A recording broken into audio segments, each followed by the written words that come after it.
What if a world wasn't born from a big bang, but from a promise?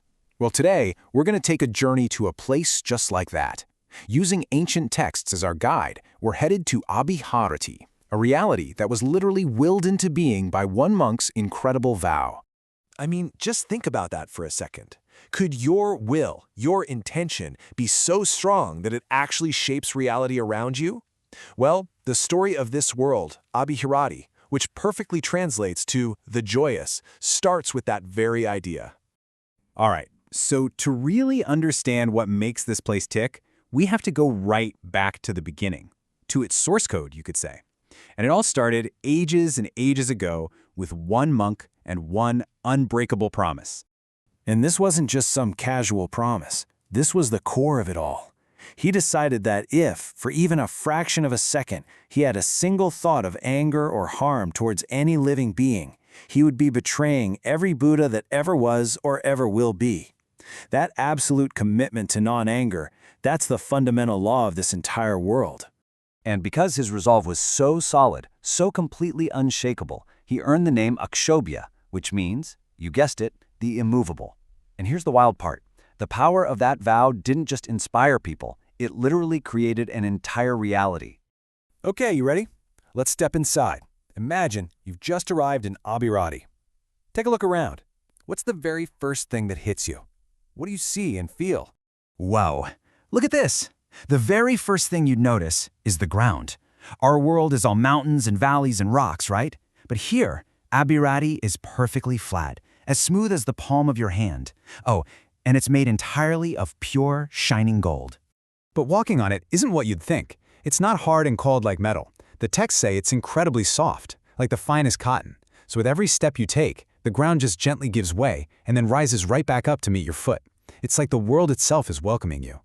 So naturally, you'd look up, right? To find the sun. But there isn't one. There's no sun, no moon, no night, not even a shadow. The whole world is just bathed in this constant, warm, gentle light. And it's coming from Akshobhya Buddha himself. He is the sun here. So as we keep strolling across this luminous, golden world, what else do we find? What is life actually like in a place that's been engineered for perfection? Well, for starters, all the things we struggle with are just gone. You don't work for food. If you're hungry, a delicious meal appears just by thinking about it. You don't make clothes, you just pick them from these incredible jewel trees. And nobody ever gets sick. There's no need for doctors because there's no disease. The entire concept of need has just been designed out of the system. And the social world is just as perfect. There's no crime, so no prisons. No one ever tells a lie.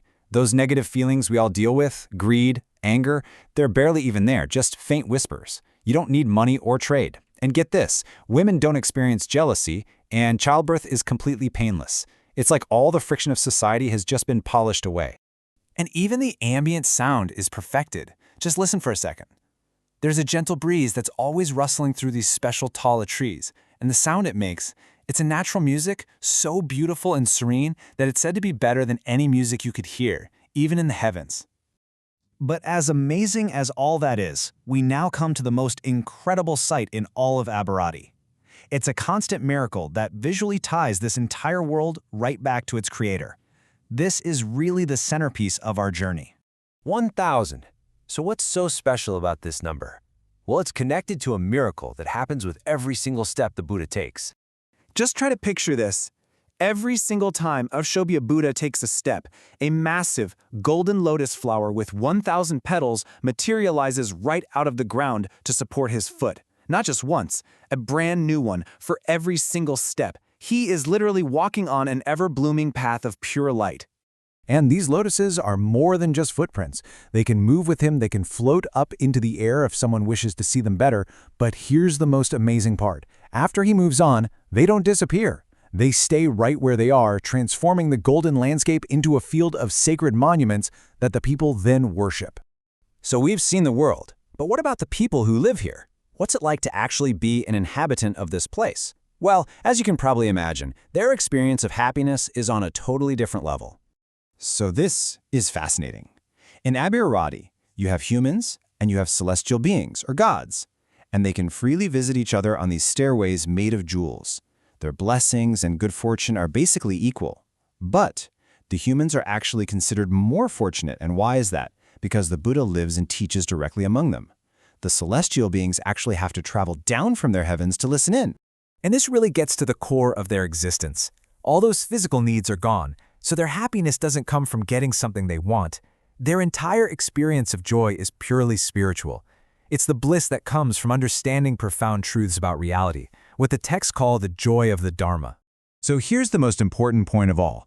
Abhirati isn't some paradise you can get into just by wishing for it or wanting an easy life. The texts are very clear. It's a destination you have to earn.